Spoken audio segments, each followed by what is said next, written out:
In the anonymity afforded by the internet, nearly all of us have faced judgment or even harassment at the hands of an unknown writer. It's almost expected that without proper privacy settings, someone will find us and let us know what they dislike about us.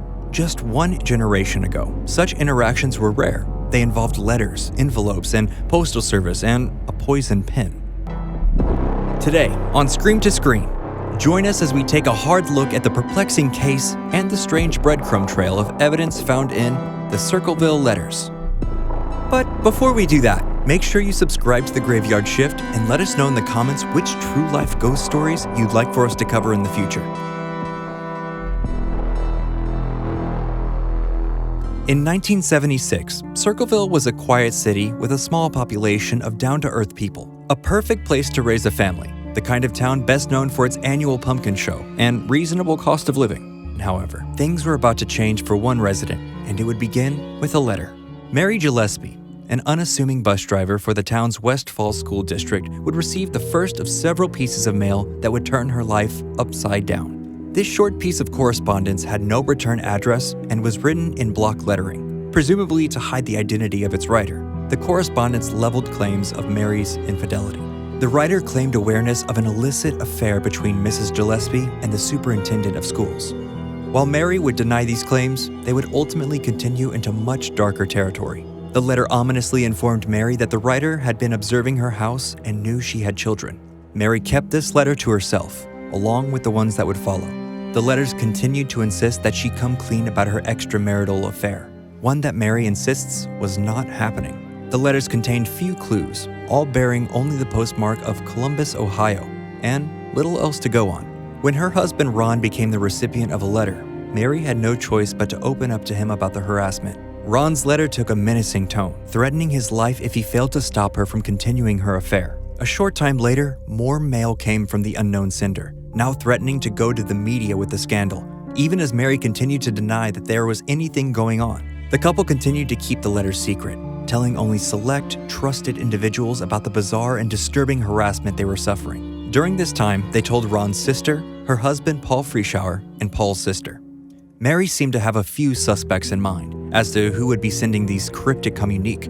So under her guidance, Paul Frischauer sent some letters of his own to the suspected parties, claiming they had discovered the identity of the Circleville letter writer. For a time, it seemed as if they had cracked the case. The letters stopped coming, and peace returned to the Gillespie home. That peace was short-lived. On a sunny day in August 1977, darkness would again consume the Gillespie family. This time, not at the hands of an unwitting postal carrier, but in the form of a phone call. Ron answered the phone. His children would describe his reaction as someone hitting a switch in Ron's mind. Ron had been easygoing and relaxed prior to the call, but during only moments of the duration of the telephone exchange, Ron's demeanor changed completely. Something about that call seemed to reveal the identity of the Circleville writer, and Ron didn't delay in his response. Ron grabbed his gun and hopped into his pickup truck, stating only that he was going to go take care of the situation. They had no way of knowing this would be the last time they ever saw their father alive. Ron was found dead in his pickup truck only minutes later, apparently the victim of a fatal crash into a tree. Perhaps his heightened emotional state had distracted him from the road. But if this was the case, why would it later be determined that he had in fact fired his gun once before the crash? Stranger yet, his autopsy would reveal that Ron had a blood alcohol level of 0.16, nearly double the legal limit. Family states that Ron was not a drinker, and certainly had not been drinking on that day. The nature of the Circleville letters changed following the passing of Ron. Now several members of the community began to receive notes accusing Sheriff Radcliffe of covering up the nature of Ron's untimely end. The letters asserted that Radcliffe had initially deemed the crash to be a product of foul play, only to alter the judgment days later. Not long after the tragedy, Mary Gillespie dropped a bombshell on the community. She came clean that she had in fact been having an affair with the superintendent, but oddly, that the relationship hadn't begun until the letters began to arrive. Had the letters been strangely prophetic, or was Mary too ashamed of her actions to fully own up to them? Years later, the Circleville letter writer would make the most bizarre play yet, something straight out of a comic book. Mary continued to live her life to the best of her ability following the death of her husband and the persistent arrival of letters. She chose to ignore the increasingly obscure nature of their contents and tried to focus on normalcy. Despite the loss of her husband and still unidentified letter writer, Things ramped up in February of 1983. During her usual bus route, Mary spotted a number of threatening signs posted around town, directed at her. When Mary had enough, she attempted to remove one of the signs, nearly causing her demise in the process. The sign had been rigged, booby-trapped so that if the sign was removed, it would trigger a contraption that would set off a gun intended to fire upon who dared to attempt to take it down. Thankfully, the trap failed. With the pistol in police custody, it was discovered that there had been an attempt to remove the gun's serial number. This number, still legible, allowed the police to identify the owner of the firearm, none other than Paul Frischauer, the recently separated husband of Ron's sister. On February 25, 1983, Sheriff Radcliffe called out Frischauer to submit to a handwriting test. When Paul claimed no connection to the letters, and that while the gun had indeed been his, it had been stolen days prior, Paul was charged and convicted in the attempted murder of Mary Gillespie. While no other charges were levied against Paul for the letters, at trial, a handwriting expert testified that Paul was the writer, and this contributed to his conviction. Additionally, Mary testified that she believed Paul to be the writer after his wife revealed this to be her understanding. During the trial, Paul's boss also testified that Paul had not been at work the day of the booby trapping, and thus could not provide an alibi for his normally reliable employee. After optioning not to take to the stand in his own defense, Paul was stated on multiple occasions that he has an airtight alibi for the day in question, perhaps because this was never submitted to the jury. Frischauer was sentenced to 7 to 24 years in prison, solitary confinement. The letters persisted even when Paul was locked away from society, still postmarked from Columbus, while Paul did time in Lima. In December of 1990, Paul was denied parole, the court claiming that he was continuing the harassment campaign from behind bars.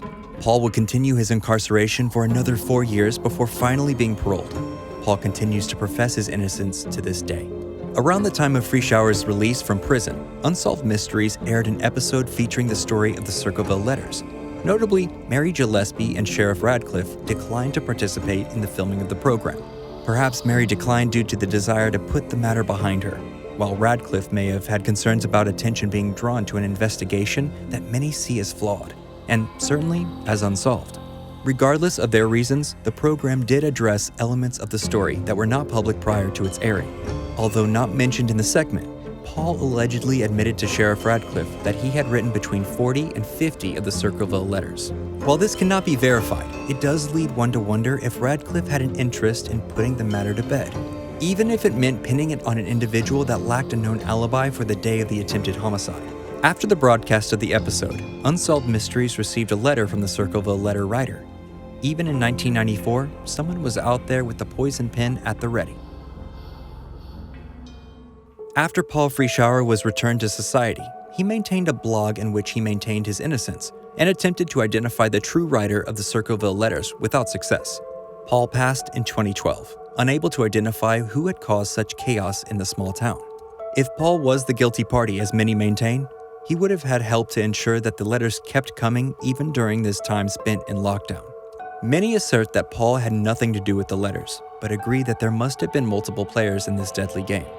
More recently, investigative journalist and Innocence Project member Martin Yant uncovered a compelling piece of evidence upon reviewing the files surrounding the attempt on Mary's life.